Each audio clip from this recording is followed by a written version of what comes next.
Hey, Randy Joe here, and welcome back to the channel where we have been listening to every single Bjork album from the beginning of her discography with debut all the way, of course, to the end of her discography, which is still going on. But today, we're going to be checking out her 2004 LP, Medulla, or perhaps it's pronounced Medulla. However, from what I gather, it is Medulla. And before we get into things today, I just wanted to say if you want to see the full unedited reaction of this album, go ahead and check out my Patreon for $5. You can watch every video of mine unedited, including this one here today and every other Bjork reaction. But moving on. I did look a little bit into this and found that she said the album is about voices. I want to get away from instruments and electronics, which was the world of my last album, Vespertine, by the way, a brilliant LP. I want to see what can be done with the entire emotional range of the human voice. A single voice, a chorus, trained voices, pop voices, folk voices, strange voices. Not just melodies, but everything else, every noise that a throat can make. Which I think is very interesting and does make me very interested in seeing which direction she takes on this and how she uses this kind of voices idea to craft this LP. I want to do this reaction a lot sooner, so for those that were waiting, I apologize. If you've seen my posts recently, I have been quite sick. You might be able to hear it in my voice still. I might be sniffling a little bit throughout this reaction. Hopefully, I will not be. But I've been pretty sick this past week, and I want to get back into it today with Medulla. However, without further ado, 45 minutes, 45 seconds, and 14 songs. Let's get into Pleasure Is All Mine by Miss Bjork.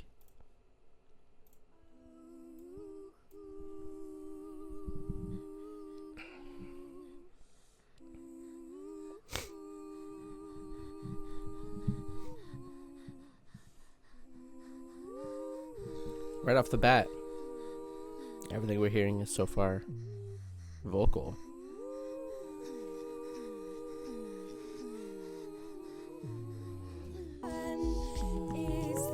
Really beautiful.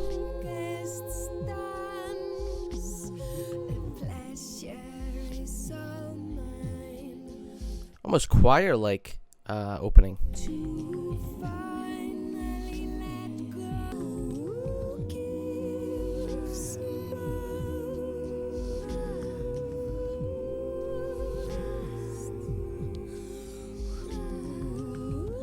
I don't know, very minimal instrumentally like she suggested, which is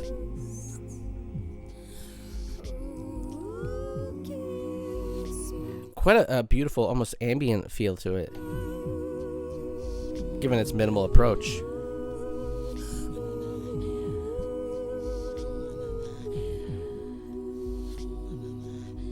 I like that.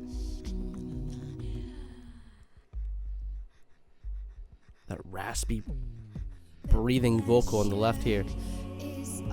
Oh my god. These chants. It's like Gregorian chants.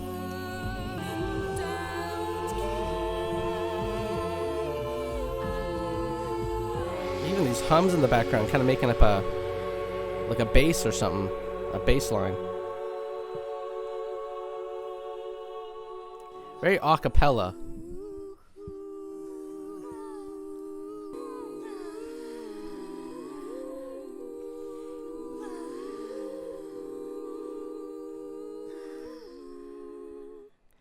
What a bold, creative decision this is to just do what seems to be almost entirely kind of like Accapella, just by focusing on voices.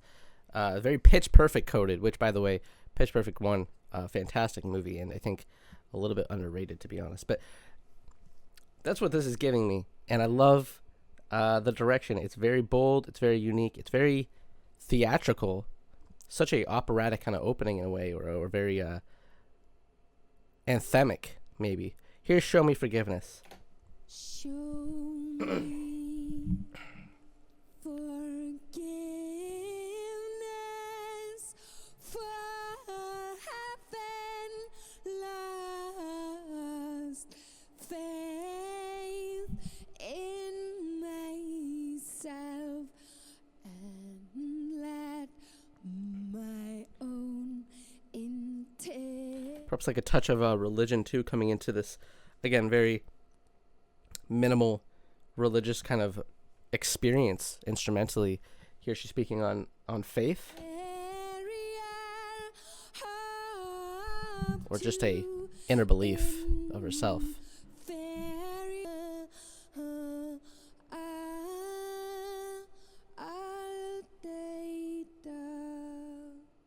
Just a sweet little kind of like interlude almost, just nice and minimal.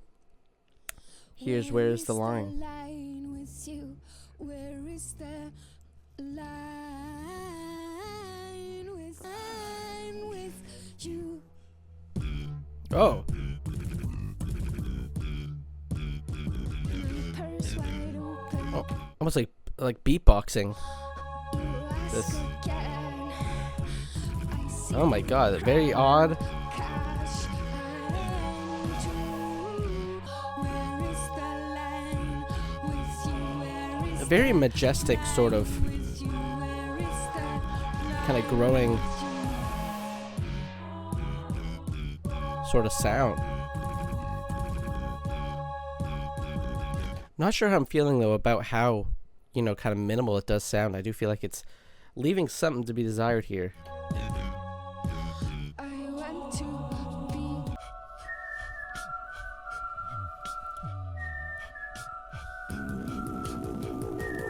What is it? It's too beatbox focused in its sound, which I'm not really liking. I'm not really vibing with. It does feel a little bit more like it's missing the mark artistically.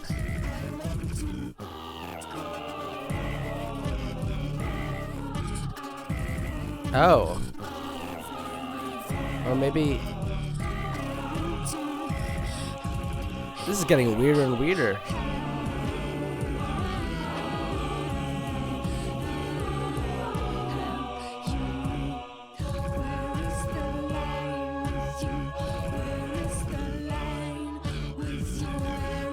I feel like she has crossed the line with me personally here on this track. I'm not really loving the direction of this one.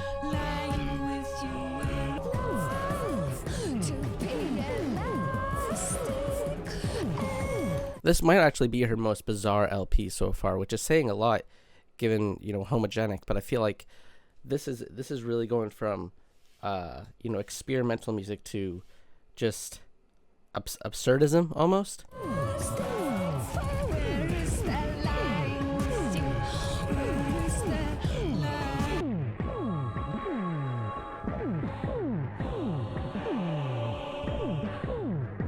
I don't know.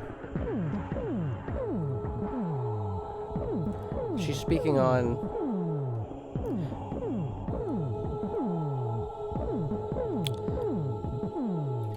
could be wrong, but where's this line for you? I'm elastic for you. Could be seen as a relationship, how far must I change for another perhaps? And she's changing her being. Or it could be herself for the music industry. How far can she push her sound? How experimental and weird could she get before maybe it's gone too far? Where's the line there? For me, I think this is crossing a line, which I guess I support in a sense, but it's not for me here. I will say this track is certainly leaving me more confused and scratching my head than admiring it. It's definitely not my favorite of her work so far. Yeah, I didn't love that one. Here's Vakuro. After how bold Homogenic was and how beautiful Vespertine was, this is like almost trying to go for like a middle ground between boldly creative and weird and some sort of beauty, but I'm not too sure. I feel like this is the weirdest I feel she has gotten so far. Maybe she gets even weirder, I don't know. But this is very bizarre. Here's Vakuro. I believe she's speaking Icelandic or native tongue.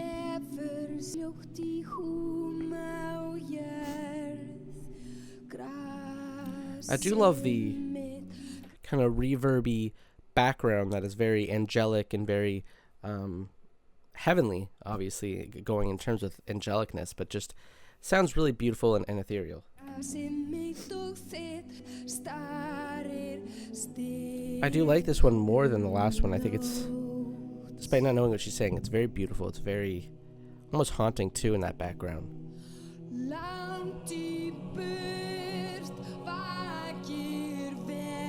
It really showcases the strength of her voice above all else.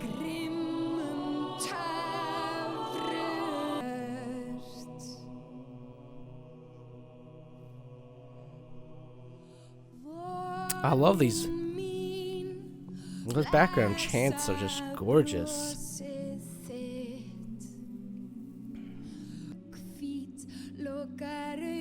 This might be my favorite so far. I think it's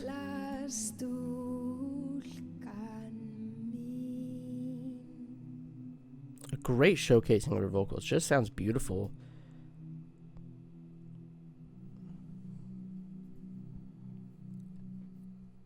And I like this much more withdrawn and just like beautifully angelic take rather than Where's the Line, which feels like it's a little bit too much in the experimental, but also overtly almost trying too hard to be different. I think it feels a little, dare I say, pretentious, which I don't like to use as a criticism. I don't like Where's the Line that much. The more I'm thinking about it, I don't know if it'll grow on me. Maybe it will, but I'm sincerely doubting that. Here's Ol Burton. Such an interesting LP, though. Just how kind of withdrawn the whole thing feels.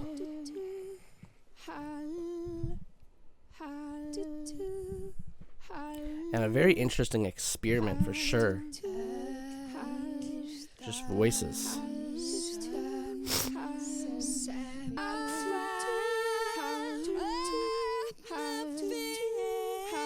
Again, really showcasing her strength as a vocalist. Oh! That was beautiful, that howl she did.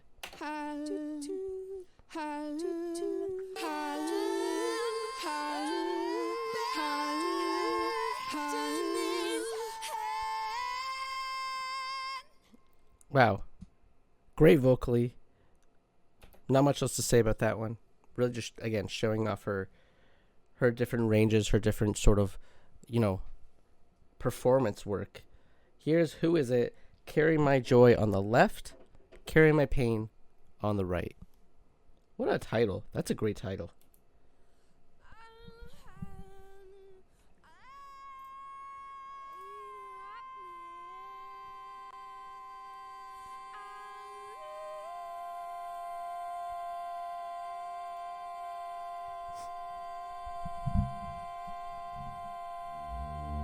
Okay. A little bit of instrumentation here. Very moody. Oh. Okay, this is what I was waiting for. Love the skittery percussion.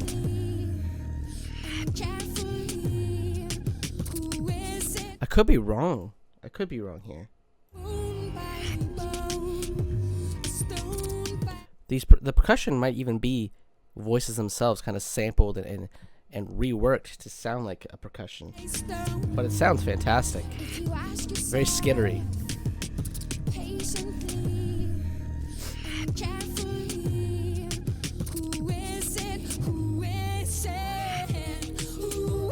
Oh.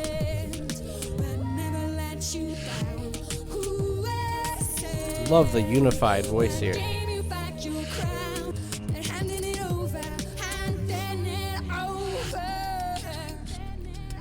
It sounds like a very sweet song about a loved one being there to lift you up, perhaps, inspiring and transform you.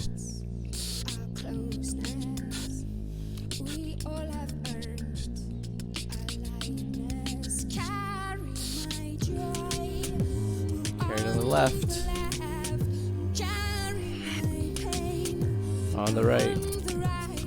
If you ask yourself, ornaments they're going around. This is such an uplifting and optimistic sounding track. Just gorgeous.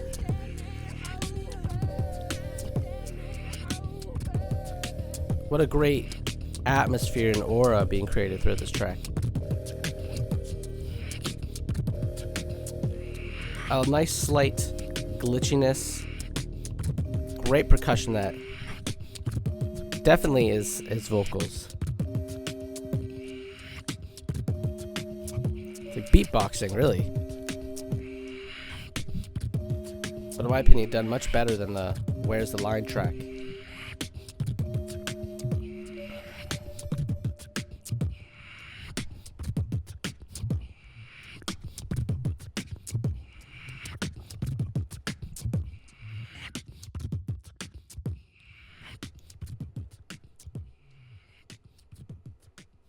That's a great track. Certainly my favorite so far.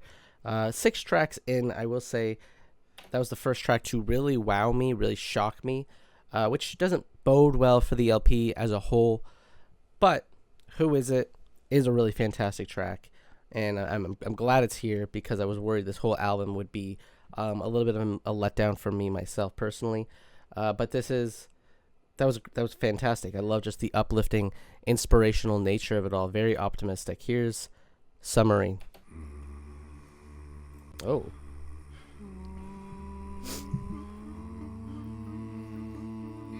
Now kind of eerie. Out of the heavy, deep sleep, shake us now. I love how almost ancient this sounds.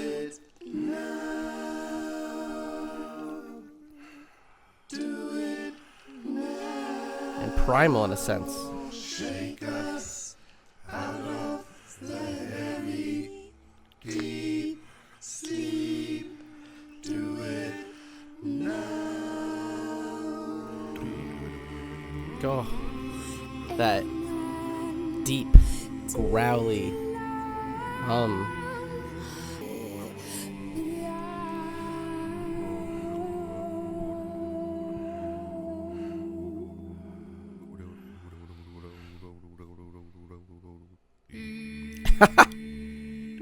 Something about that guy's vocal just skittering out. There's a looseness to this LP too, I would say. Doesn't feel as tightly structured.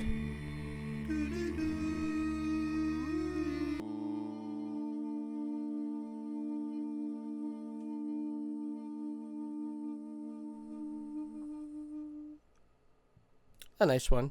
Felt quick. Great pacing on it. At 3 minutes, it felt like an interlude almost with how brief it felt. Again, certainly a tight focus on vocals, but not a tight performance. I feel like there is a looseness that comes with this LP that almost feels like some of the voices are almost improvisational, and I kind of like that aspect. Here's Desired Constellation. Let's keep it going. Is there no lyrics for this one, I wonder?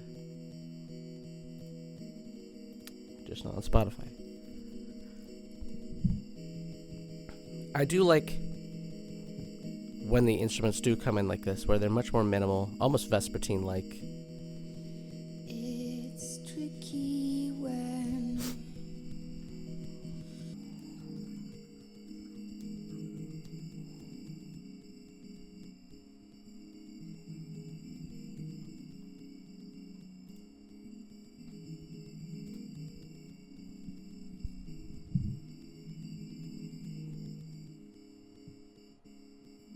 Oh.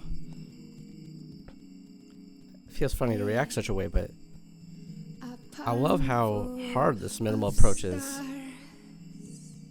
Just the way it's cutting in and out even. like dice appears. Have I come to make it right? I love this very kind of like slowly growing breathing approach. Am I going to make it right?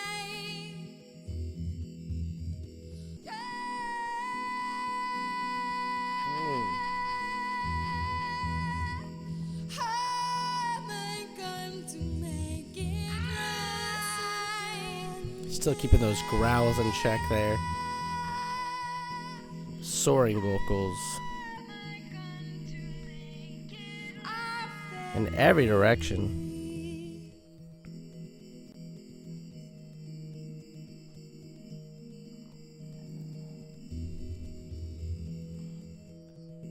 Love just the sweet, gorgeous, ambient-like minimal approach here. Just even just using the function of cutting out the mix as like a melody. Love that one. Wow. Just gorgeous. Just a gorgeous track. Very sweet, very low key. Here's Oceana. Oh. From Mother Oceania, your nimble feet make prints. You can certainly hear the Vespertine-like approach kind of bleed into this LP, which for me is a great thing. Love that LP. Could be my favorite. My wet embrace and crawled ashore. Your nimble feet make prints in my sands. You've done good for yourselves since you left my wet embrace and crawled ashore. Every boy is a snake is a lily. Every pearl is a lynx is a girl. Sweet like harmony made into flesh. Gorgeous.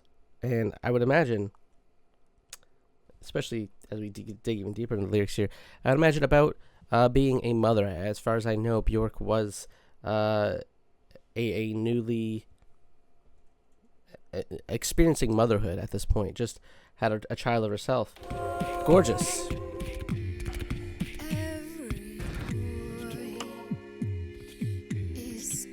Exploring that beauty of motherhood.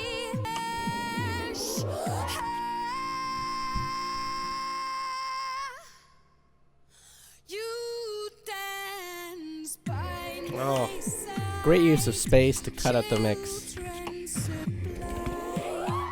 Makes it hit that much harder.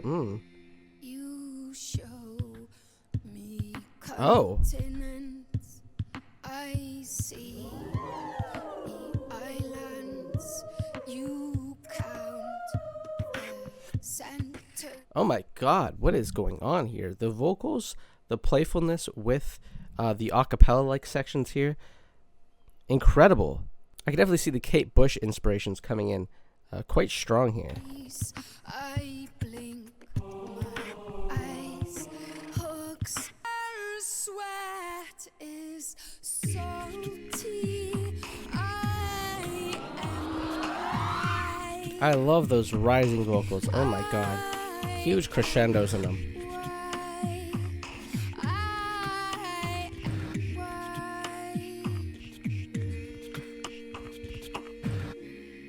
Oh, dials it back.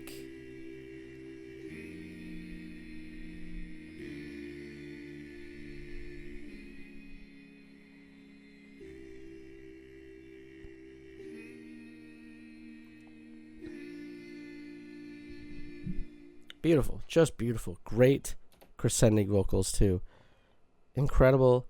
Love this one. Just felt like this is going to be a grower. I think this LP in general is going to be a grower for me, to be honest. Because at first I wasn't loving it, but now I'm getting it. Now I'm clicking with it. Now I'm vibing with it. I'm going to give it time. Medulla might be the LP that grows the most significantly over time. Here's the next track here, Sonnets, Unrealities, 11. Not always be so. In such a silence as I know, or such great rising words as uttering over much, stand helplessly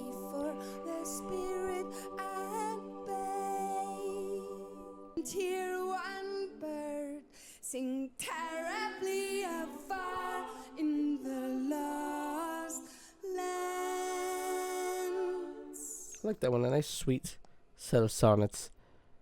Just kind of nothing too significant to say about that one. But let's keep it going. Here's Ancestors.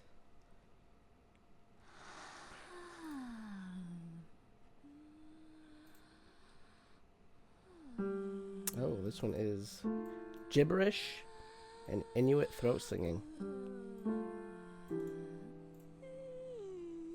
Tanya, Tyak, shout out.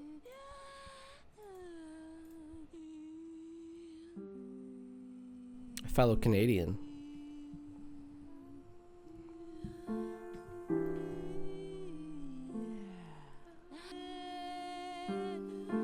I like just a simple piano and kind of like chanting.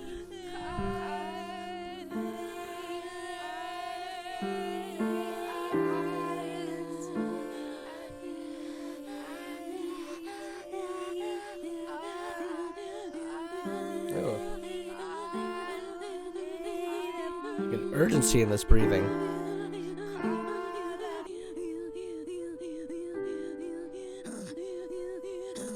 Oh.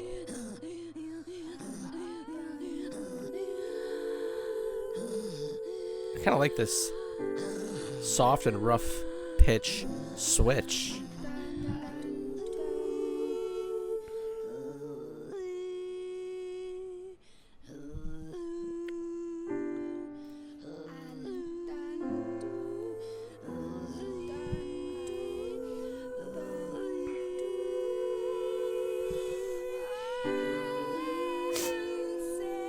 I think this track speaks to the more primal and human-like approach of this LP.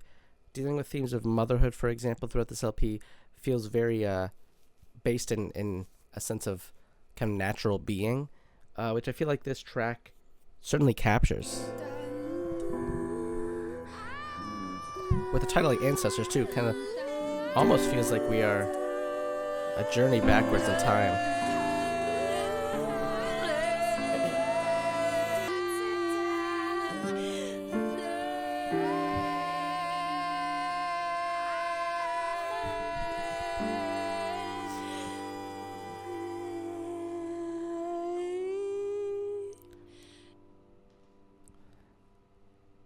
Wow. Again, the Inuit throat singing really giving way to a sense of like instinctual sort of vocal performances, I should say, which really again gives into the themes of motherhood and a natural kind of human beauty that this LP inhabits. Here's Mouth's Cradle.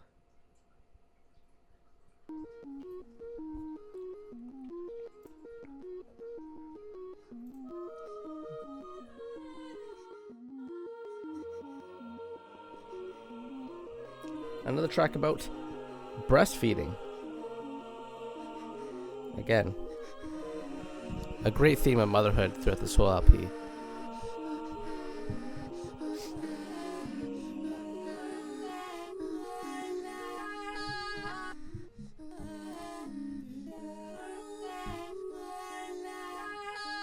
I love these reversed vocals too. Playing with vocals in every way she can.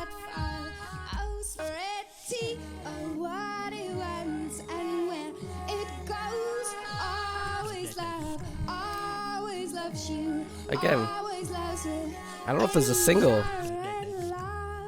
instrument I play here other than the voices. Very abstract.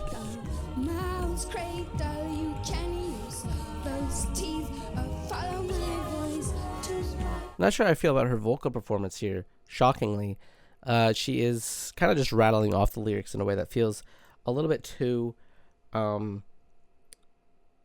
lacking a sense of direction or melody to them. Just very abrupt in their delivery.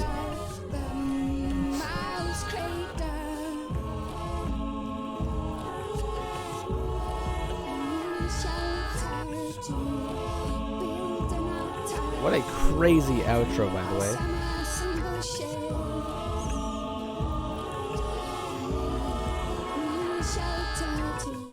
certainly a strong indicator of the 9/11 panic of the time. That is crazy to see. But obviously, as a newfound mother, I understand it. Makes sense.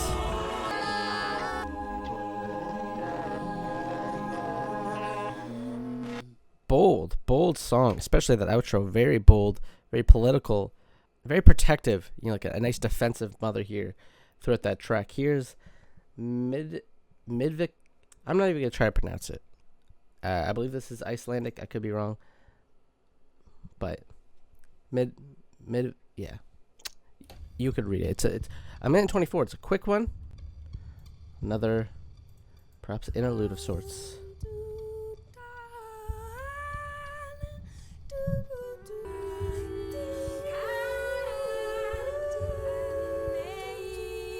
These quick bursts of tracks, really great atmosphere builders more than anything.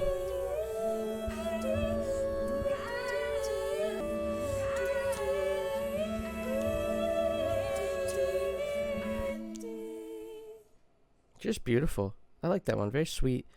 I don't know if sweet's the word. Very, just atmospheric, really. Here's Triumph of a Heart to close it all out. 2.8 million, 4 minutes long. Let's get into it.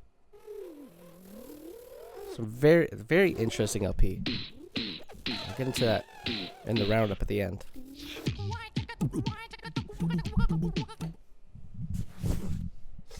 Yes, I rest my case. Very strange LP. What is this? What the heck is going on here?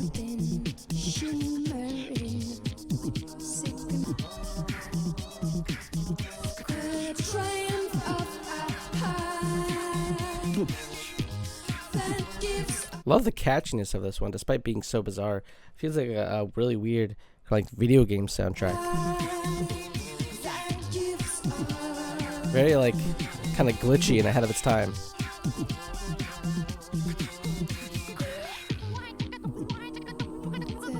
A lot of weird kind of vocal stints.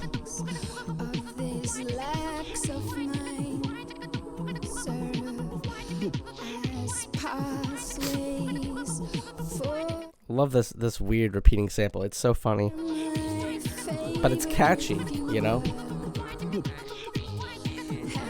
Embrace the weird.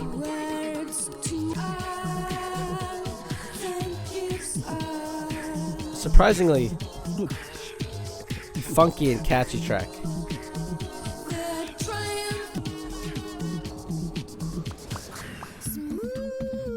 Oh, little beat switch here. It's like we're underground now.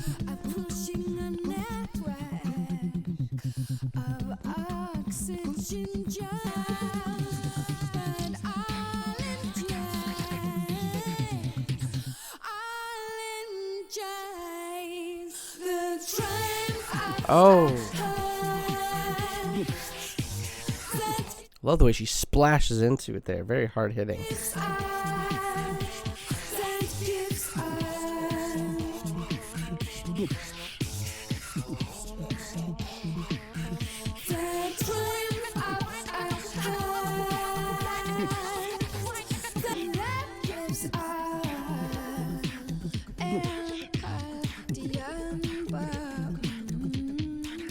What a catchy banger to close out the LP. Triumph of a Heart.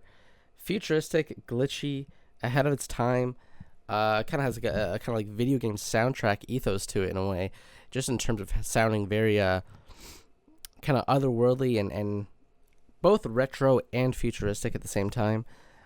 Just also probably the best use, maybe one of the best uses on the LP, probably the best use of this vocal idea, voices only, kind of being reinterpreted, reused, flipped around, cut up, what have you, to make, you know, unique instrumental palettes. Gotta say though, Medulla, the whole LP, let's talk about it. Let's get into it. A pretty solid LP in its execution of its themes of motherhood primarily, but also kind of dealing with themes of the human nature and a much more primal kind of vision of who we are as individuals, which Bjork has never shied away from in terms of trying to explore the humanity in us while still feeling kind of alien herself, which I certainly like and admire. And throughout this LP, she is perhaps more alien than ever, with having these very unique and bizarre tracks on here that feel very, very weird, very experimental, and at sometimes maybe a little too weird for my liking, which I do love the weird, but I did not love Where Is the Line. I do think Where Is the Line was the one where I really feel like she was pushing it a bit too far, or trying too hard to be kind of unique and different. It's just that beatboxing element that does feel very much like a product of its time that I feel like has not aged the best personally. But other than that, I do think the rest of this LP is pretty strong in its vision. And tracks like Who Is It, Carry My Joy on the left, Carry My Pain on the right, very inspirational, uplifting, optimistic sounding track, or Desired Constellation, or even Ancestors, which I really liked the Inuit throat singing throughout. Triumph of a Heart, of course, fantastic. Submarine, I really enjoyed. And even the opener, Pleasure Is All Mine. All fantastic tracks that execute this idea of just focusing on the voices, the vocals, what the human voice can do when it's manipulated, played with, and done in different styles and genres. Because this is almost entirely an LP of vocals and voices that feels kind of a cappella. There's very minimal instrumental work on this LP, and I find it really does make this thing feel very unique in its vision, which at sometimes can hold it back. I do wish there was a little bit more instrumental at times, but at the same time, I also really admire its bold and kind of creative freedom that it has with its restrictions. It's like a freedom within restrictions, which a lot of artists certainly explore. But all in all, I do have to say, Medulla, while not instantly my favorite of the Bjork LPs, I can see this one growing on me, and I definitely at least admire it for its unique artistic choice. So, not much more to say about it. I don't think it's my favorite. It's not going to be my favorite Bjork, I think, in the final video I do, where I do my worst to best of her discography. But like I said, certainly an admirable LP. But that does it for today's video. If you like the video, please hit like and subscribe to follow along and listening to more Bjork LPs, such as this one. We're going to keep going. I think her next one is Volta, which I know is, a very divisive record for a lot of people. So I'm excited to check that one out. We're also doing Pink Floyd. We've been doing every Pink Floyd album from the beginning of their discography, and as well as doing new LPs throughout the year. So if that sounds interesting to you, please hit like, subscribe, follow along, and check out the Patreon if you want some bonus content for some small fees. But as always, my name is Rainy Joe. I appreciate you watching, and I'm signing off.